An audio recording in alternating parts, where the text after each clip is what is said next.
Pucuk madu adalah pupuk hayati majemuk cair yang berbahan aktif Aspergillium, Bacillus sp, Pseudomonas sp, bakteri penambat nitrogen, dan bakteri pengurai fosfat.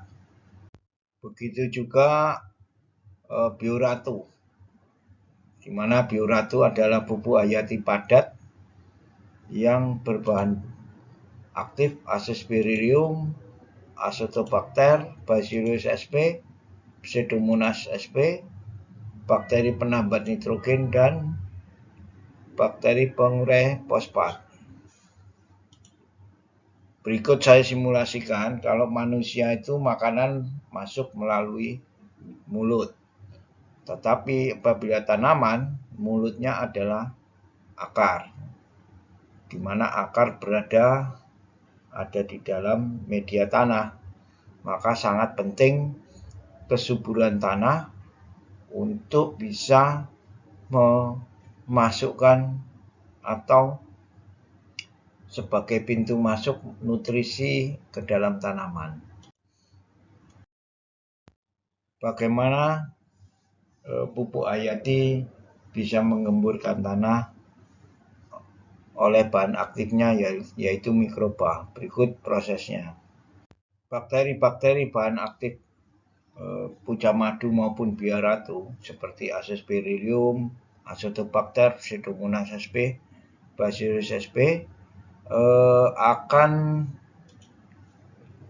melepaskan atau menghasilkan bahan aktif biofilm yang fungsinya sebagai perekat partikel tanah, sehingga partikel-partikel tanah yang lebih kecil akan digranulasi atau diagregat oleh perekat tersebut menjadi granul yang lebih besar.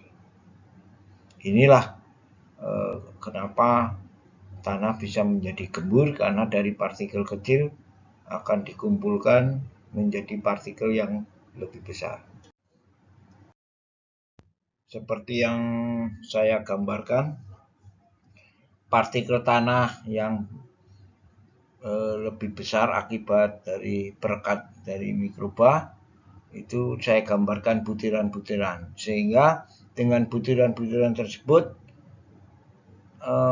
celah antara butiran akan mudah ditembus oleh akar rambut. Terus hara mudah tersimpan di dalam butiran tersebut. Demikian juga rongga daripada antara butiran itu akan terbentuk rongga untuk menyimpan oksigen, sehingga oksigen tanah kandungannya akan lebih besar, atau dapat dikatakan sebagai kantong udara untuk oksigen.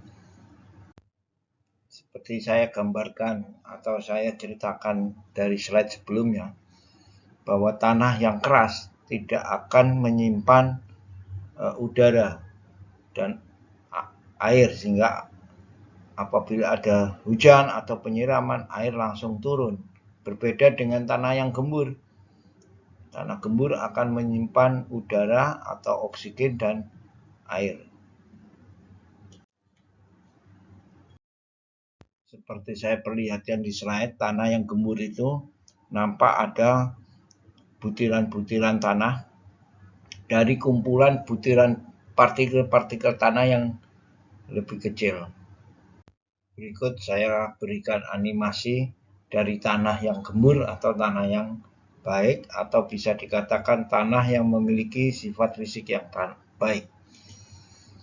Oksigen berasal dari air hujan atau penyiraman akan tersimpan di tanah gembur, sehingga kandungan oksigennya lebih banyak. Dengan oksigen yang lebih banyak, maka mikroba tanah akan berkembang dengan baik, karena mikroba tanah itu kebanyakan anaerob, jadi hidupnya membutuhkan oksigen. Seperti terlihat di slide, air juga akan tersimpan lebih banyak dan akar bisa menembus ke bawah dengan maksimal. Itulah kegunaan tanah yang gembur atau sifat fisik tanah yang baik. Ini sempat 3 kali kebanjiran besar ini. Besar ya? Iya, yang dulu kan. Biasanya kalau kalau tanaman kebanjiran itu tanahnya gimana Pak? Padat. Padat. Iya. Nah, kita cek sekarang ya tanahnya ya. Mohon maaf saya bongkar ini. Iya, enggak apa. Nah, ternyata tanahnya Gembur. masih gembur ya. Gembur. Jadi gembur. Jadi gembur ya. Biasanya kan padat mangkal gitu ya. Iya, iya. Nah, udara susah masuk, Iya. perakaran sudah bernapas, akhirnya tanaman biasanya kerdil dan sebagainya. Nah, ini resikonya Pak, kalau tanah subur ya, Iya. apa tuh rumputnya juga subur juga. Slide ini menunjukkan bahwa kalau apabila kita pupuk urea tidak bisa langsung diambil atau diserap oleh tanaman, dia harus melalui proses nitrifikasi seperti yang terlihat di slide, di mana urea harus dirubah menjadi nitrit dan selanjutnya dirubah menjadi nitrat, baru nitrat bisa diambil oleh akar tanaman. Dan semua ini membutuhkan oksigen, sehingga apabila oksigen tanah itu rendah, maka urea yang kita berikan kepada tanaman melalui tanah itu akan sedikit sekali diambil oleh tanaman, hingga urea tersebut terbuang.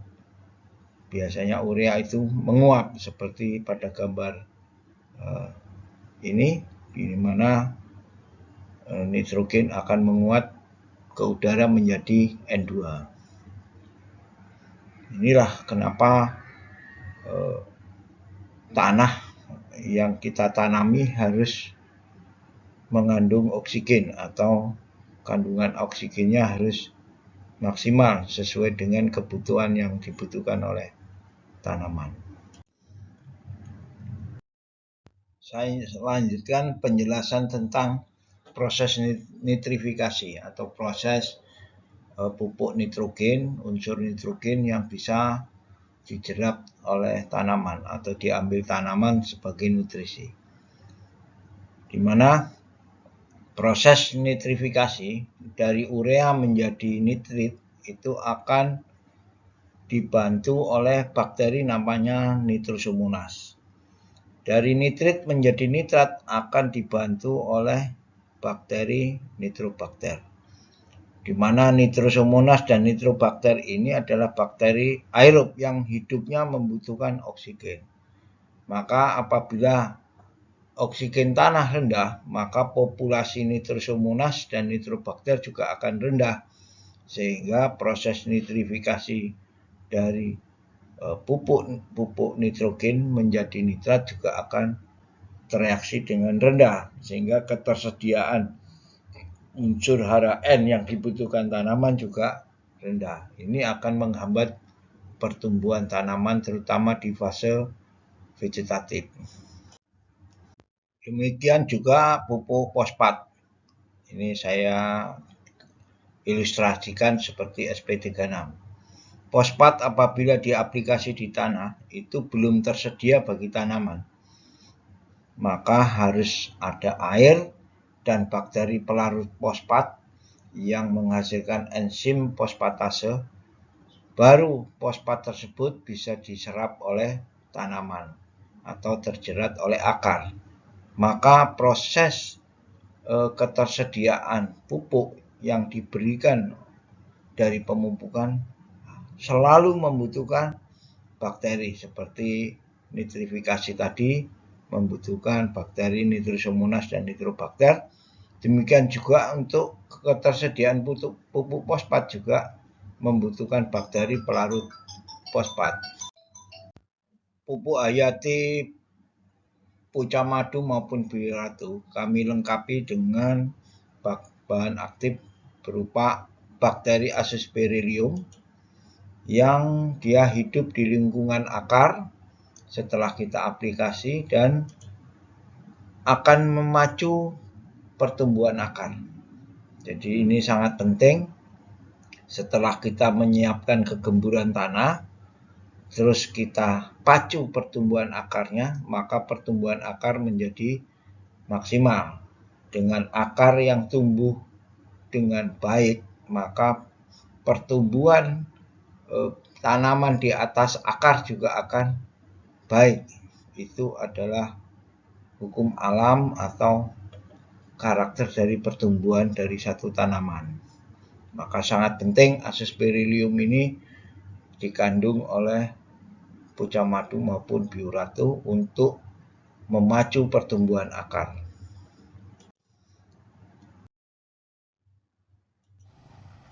Ini kami ingin menunjukkan bahwa aplikasi pucca madu akan memacu pertumbuhan akar seperti terlihat di slide.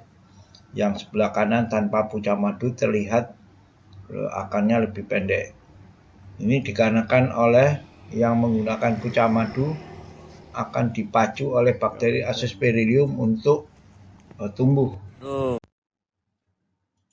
2, 3, 4, 5, 6, 7, 8, 47, 48. Ini hasil pupuk pucca madu. Umur 45 hari.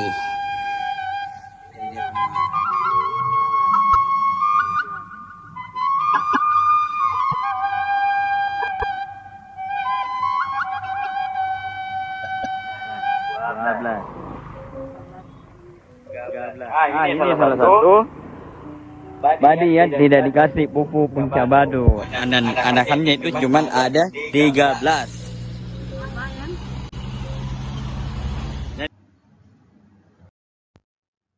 Berikut tanah yang kami pernah datangi di Bengkulu, di mana pH yang kami ukur cukup baik, yaitu 7. Akan tetapi pertumbuhan sawitnya ini kerdil. Ternyata setelah kami lihat dari satu irisan tanah yang longsor, ternyata tanah ini sifat fisiknya sangat buruk, yaitu tanahnya keras dan sedikit sekali pori-pori atau kantong-kantong oksigen, sehingga nutrisi tidak bisa diserap, dan akibat dari nutrisi yang tidak bisa diserap maka tanaman itu menjadi stunting atau kekurangan nutrisi sehingga tidak cukup stamina untuk pertumbuhan normal. Maka akibatnya adalah tanaman sawit tersebut yang tumbuh di atas tanah ini menjadi kerdil. Inilah sangat pentingnya kegemburan tanah yang bisa menciptakan atau bisa memberikan kandungan oksigen yang cukup untuk memberikan ketersediaan hara. Slide berikutnya adalah kami menjelaskan bagaimana proses pucca madu maupun biuratu bisa menormalisasi pH tanah dari tanah asam menjadi ke arah normal, yaitu mendekati 7, dari tanah yang alkali atau yang pH-nya tinggi menjadi tanah pH bertanah normal mendekati 7. Tanah-tanah di Indonesia itu terbentuk atas tanah vulkanik yang cenderung menjadi asam. Sebagai contoh, tanah di Kalimantan itu adalah tanah pirit yang rumus kimianya adalah ferrisulfat. Apabila tanah tersebut teroksidasi oleh udara bebas sehingga bereaksi dengan oksigen dan ada penyiraman air atau H2O, maka akan terbentuk asam sulfat, yaitu H2SO4, di mana H2SO4 itu akan menurunkan pH karena asam sulfat itu adalah asam kuat, sehingga penambahan ion hidrogen akan bertambah di dalam tanah sehingga pH tanah akan menjadi lebih asam. Inilah yang menyebabkan tanah-tanah pertanian di Indonesia cenderung pH tanahnya itu menurun karena berasal dari tanah vulkanik. Berikut saya jelaskan mengapa pH tanah yang rendah itu menghambat pertumbuhan tanaman. Seperti pemirsa lihat, ada tabel hubungan antara pH tanah dengan ketersediaan unsur nitrogen, fosfat, dan kalium. Nah, di sini apabila tanahnya ber-pH 4, maka nitrogen yang bisa diserap hanya sekitar 10%. Demikian juga fosfat akan bisa diserap tanaman juga sekitaran 10%. Juga dengan unsur kalium itu juga akan diserap hanya 10%. Tapi apabila pH tanah naik menjadi 5, maka unsur-unsur hara NPK tersebut bisa terserap sekitar 50%. Dan apabila pH tanahnya itu mendekati 7 atau 6,5, pemirsa bisa lihat NPK atau nitrogen, fosfat, dan kalium akan terserap 100%. Sehingga tanaman bisa berkecukupan nutrisi yang berbentuk NPK. Maka dengan nutrisi yang cukup, maka stamina tanaman tersebut juga baik, sehingga bisa tumbuh dengan baik karena nutrisinya berkecukupan.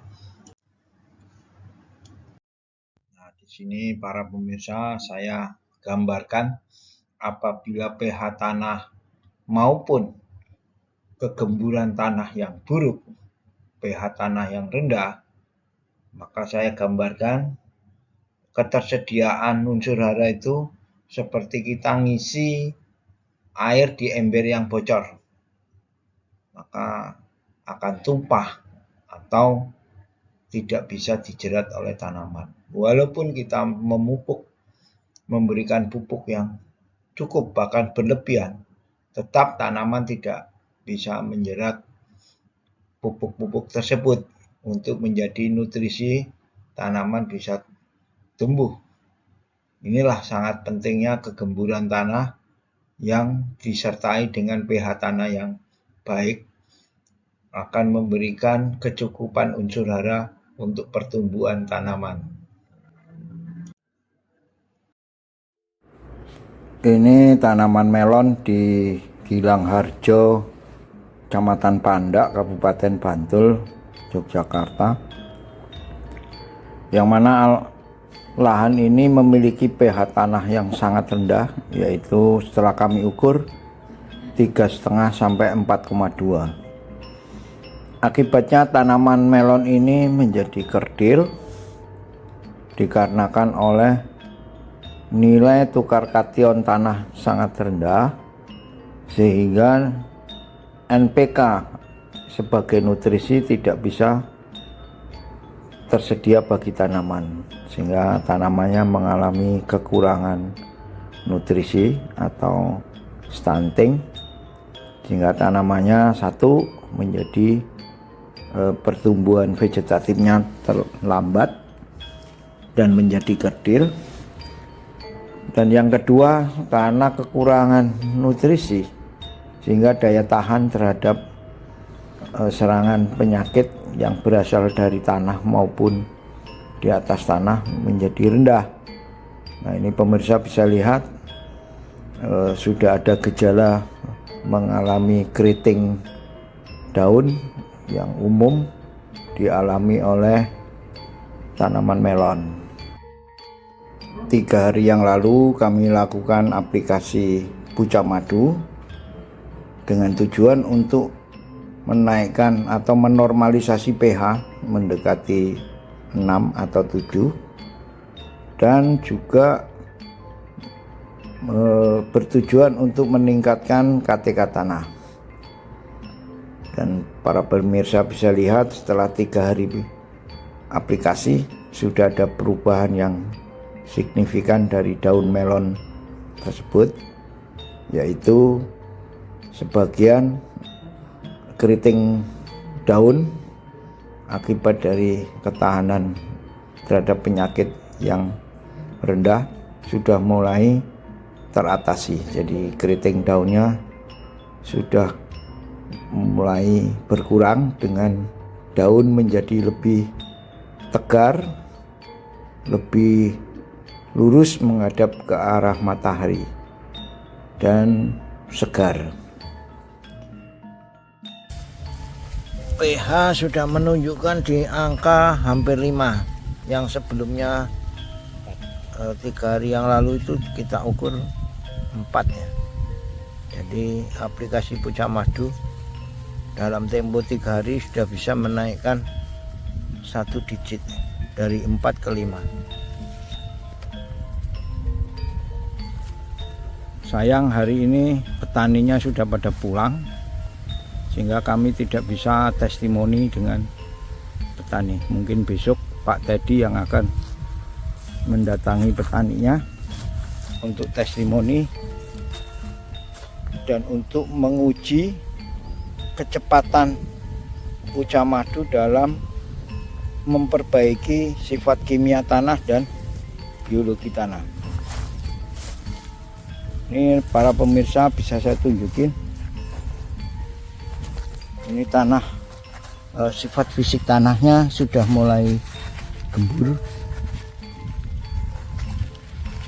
Nah, ini sudah mulai terbentuk granulasi tanah. Artinya tanah sudah mengalami perbaikan sifat fisiknya, sehingga kandungan oksigen tanahnya juga semakin bertambah.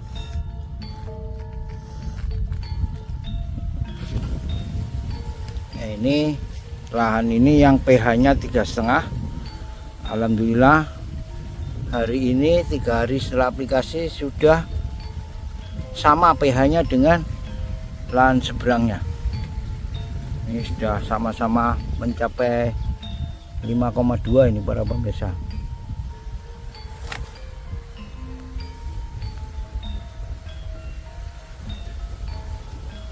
Ini saya jadi optimis melon ini akan tumbuh normal, karena kami datang belum terlambat.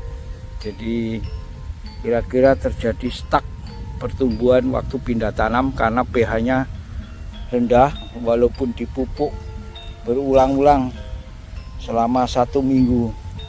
Setiap minggu dipupuk, tapi pupuknya tidak bisa terjerat, NPK-nya tidak bisa terjerat dikarenakan problem pH tanah yang sangat asam. Nah, tapi saat ini setelah aplikasi Pucak Madu 3 hari, dari 3,5 sudah mencapai angka 5,2. Nah, ini maka KTK tanah atau ketersediaan unsur hara dari pemupukan akan berangsur-angsur semakin maksimal.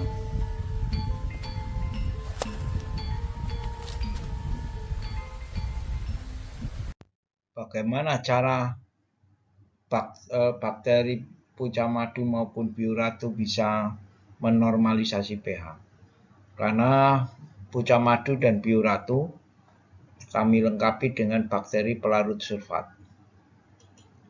Berikut prosesnya.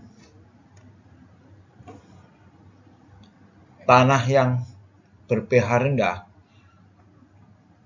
apabila diairi atau bertemu dengan air dan di tanah sudah mengandung Pseudomonas sp, maka tidak terbentuk asam sulfat H2SO4 seperti yang saya jelaskan sebelumnya. Dia akan terbentuk ferit, hidroksid, dan sulfida, sehingga kandungan piritnya tereduksi, tidak terbentuk asam sulfat, sehingga pH tanah menjadi ke arah normal, atau apabila di bawah angka 7 akan menuju ke angka 7. Inilah proses bagaimana bahan aktif dari Pucak Madu maupun Bioratu bisa melarutkan sulfat sehingga tidak terbentuk asam sulfat. Bismillahirrahmanirrahim. Assalamualaikum warahmatullahi wabarakatuh. Selamat pagi sedulur tani semuanya, dimanapun Anda berada. Hari ini saya berkunjung kembali ke lahan milik Bapak Parman hari Selasa tanggal 21 Mei di lahan demplot pupuk Hayati Cair Pucah Madu, dan inilah hasilnya untuk tanaman sayuran yaitu sawi sama tomat. Ini beliau dari awal olah lahan sampai sekarang mengaplikasikan pupuk Hayati Cair Pucah Madu, dan inilah hasilnya, baik untuk tanaman tomat maupun sawinya. Gitu.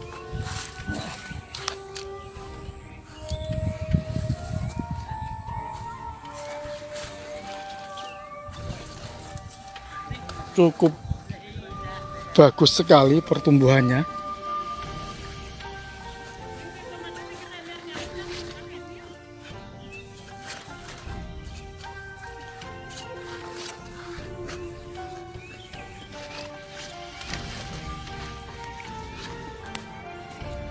Sudah mulai keluar buah tomatnya.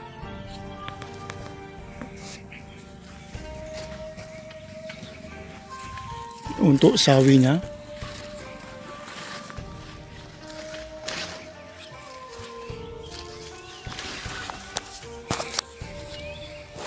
oke, demikian yang bisa saya sampaikan terkait hasil dari pengaplikasian pupuk cair Hayati Pucah Madu. Sekian, terima kasih, sukses selalu. Assalamualaikum warahmatullahi wabarakatuh. Hasilnya pripun? Nggih. Oh, ngoten nggih.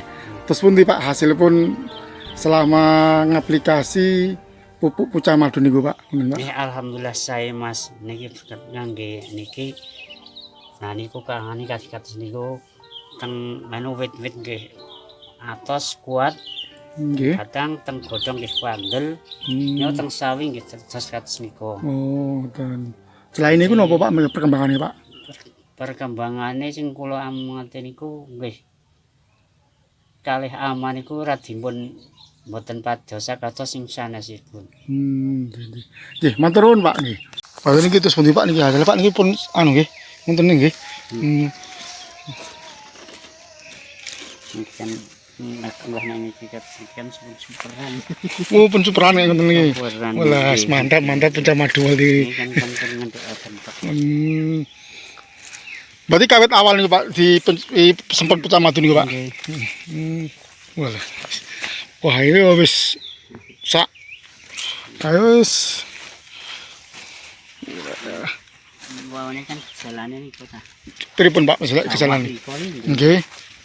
Mboten ngurip mboten serentak. Dadi pun enten sing kados niki, pun enten sing megah. Oh, ngoten nggih. Jane nek ngono nggih pun kados niki, Jong. Sedaya nggih. Ngoten nggih. Wah, nggih. Niki lomboke nggih kan. Lombok iki eman-eman iki Pak, lombok niki kiyupan. Mboten dirempel niki. Mboten niki paling seminggu melih kan niki potong. Berarti niki efeke Pucah Madu berarti Pak niki Pak. Nggih.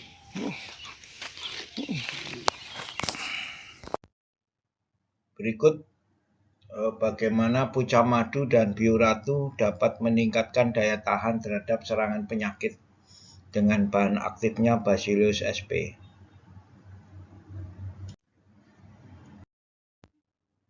Pucah Madu dan Bioratu yang berbahan aktif salah satunya adalah Bacillus sp akan melepaskan enzim peroksidase pada titik infeksi atau titik yang luka dari satu tanaman. Maka akan membunuh jamur, bakteri, dan virus patogen di titik infeksi. Apa maksudnya? Maksudnya adalah bahan aktif Bacillus sp akan menjadi vaksin bagi tanaman, atau dengan kata lain bisa meningkatkan ketahanan terhadap serangan penyakit. Walaupun penyakit itu menginfeksi bagian dari jaringan tanaman, tapi tidak berakibat kerusakan jaringan tersebut karena akan ditangani oleh enzim peroksidase yang dihasilkan oleh Bacillus sp. Maka tanaman yang diaplikasi oleh pucak madu maupun bioratu akan tahan terhadap serangan penyakit sehingga bisa tumbuh normal. Saya itu, ini kan kalau ilmu pertanian kan penyakit kok. Iya toh Mas? Ini loh, penyakit semua loh nih kalau tidak normal daunnya itu. Tapi produksinya masih nih. Lihat aja seperti ini. Jadi tes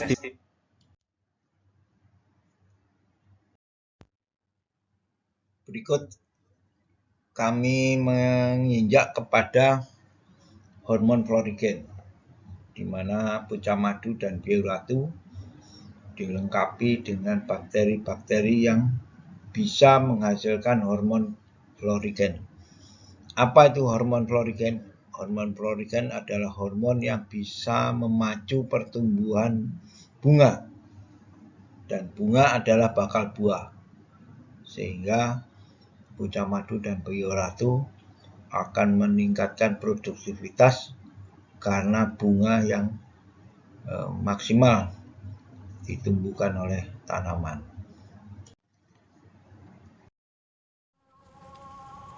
Ini saya di Purwosari, Kecamatan Wonoboyo, Kabupaten Temanggung. Ini tanaman tomat yang aplikasi pucak madu. Ini baru sekali diaplikasikan, tapi buahnya luar biasa ini.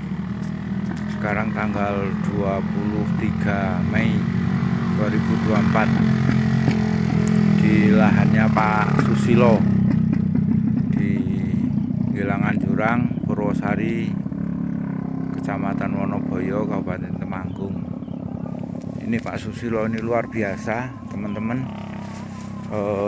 Dia hanya menggunakan pucak madu dan pupuk kandang saja ini. Tidak menggunakan pupuk kimia. Tapi tanamannya sehat, tanamannya kuat ya. Ini buahnya juga kelihatan banyak ini. Kelihatannya banyak. Cuma ini tanamannya banyak sekali ini. Dalam satu bedeng itu ada tanaman tembakau, ada tanaman cabai, ada tanaman tomat, ada tanaman daun oncang ya, daun oncang. Jadi ini tumpang sarinya sangat padat ini. Bisa dikatakan tumpang tindih kalau ini bukan tumpang sari, tapi hasilnya bagus ini. Hanya dengan pucak madu dan pupuk kandang saja, tidak menggunakan pupuk kimia. Saya akan review terus, saya akan memantau terus perkembangannya sampai nanti panen, kira-kira mulai panen 1 bulan lagi.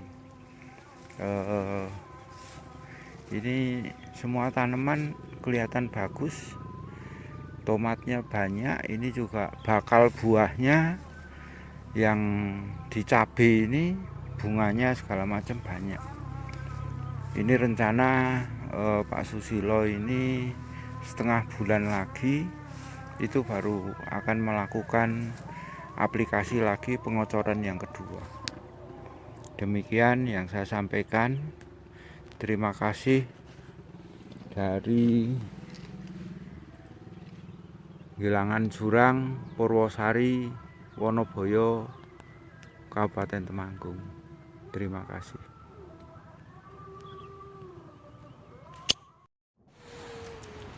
Selamat pagi teman-teman. Ini ada saya itu ada di Gondang ya, Kecamatan Ngadirjo, Kabupaten Temanggung. Ini saya bersama Pak Yon Cahyono sebagai koordinator Demplot Pupuk Pucak Madu dan Bioratu. Nah, ini ada sedikit wawancara, ada sedikit testimoni dari petani yang sudah menggunakan. Itu Pak Fajar Arianto. Monggo Pak Yon. Selamat pagi Pak Rio, makasih rawuhnya untuk di lahan Pak Fajar selaku pengaplikasi dari Pucak Madu dan Bioratu. Dari awal penggunaan terima kasih sekali kami berikan informasi Pak Rio. Setelah kami mengkoordinasi Pak Fajar sebagai pelakunya, ini ada perbedaan yang sangat kentara sekali Pak Rio. Ya. Tanaman bagus, kemudian dalam hal ini kemarin itu karena alam curah hujan yang sangat tinggi sekali, itu mengakibatkan patek. Dalam penggunaan tersebut, ini Mas Fajar yang sering menggunakan, ini patek mau mulai berkurang setelah kita istilahnya petani untuk kita buang. Setelah adanya, jadi pateknya dibersihkan. Betul. Terus tumbuh lagi, kentara sekali ini tumbuh lagi bunga-bunga yang mau jadi lombok. Ya, Pak Fajar ini kalau diamati, jenengan tidak sia-sia Pak Fajar untuk mengaplikasikan Pucak ini Madu dan berapa kali aplikasi ini Pak Fajar? Kocorannya itu Pak. Kocorannya, iya. Nah, ini kocoran udah 2 kali. Oh, baru 2 kali kocoran. Sementara petiknya sudah berapa kali? 21 kali. 21 kali petik. Cuma dikocor 2 kali. Oh, gitu. Nah, pendapatnya Pak Yon sama Pak Fajar ini, pupuk ini bagaimana ini kira-kira? sangat baik, katakanlah bagus, maksudnya bisa perjumlah nantinya.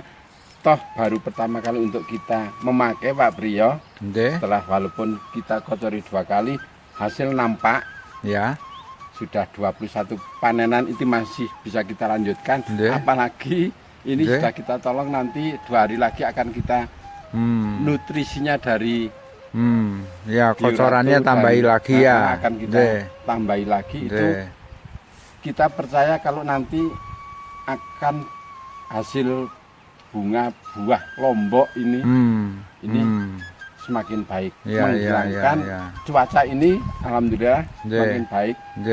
Curah hujan tidak tinggi, cerah sekali, mudah-mudahan ini patek ini semakin hilang. Ya.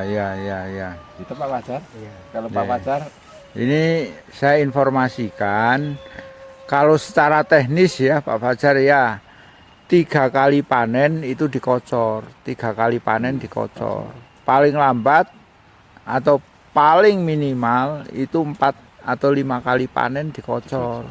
Nah ini semenjak dari tanam sampai sekarang baru 2 kali. Nah mungkin nutrisinya kurang. Kalau Pak Fajar sendiri gimana ini setelah aplikasi ini Pak? Ya kalau di aplikasi Bioratu sama Pucak Madu itu memang bagus, tapi kan ini kendalanya kan kurang nutrisi itu Pak. Oh kurang nutrisi, terlambat kocorannya ya. Terus kira-kira mau dikocor kapan ini? Ya, atau masih mau ngocor enggak ini Pak Fajar? Oh masih mau ya. Pak Priyo. Oh sudah ada penampakan emang banget dan kita tolongi dengan nutrisi dari Pucak Madu dan Bioratu. 2 hari ya Pak Fajar ya, 2 hari lagi ini 2 hari lagi kocor. Kocorannya itu ditambahi mutiara itu. Ya, dengan tambahan NPK mutiara ya.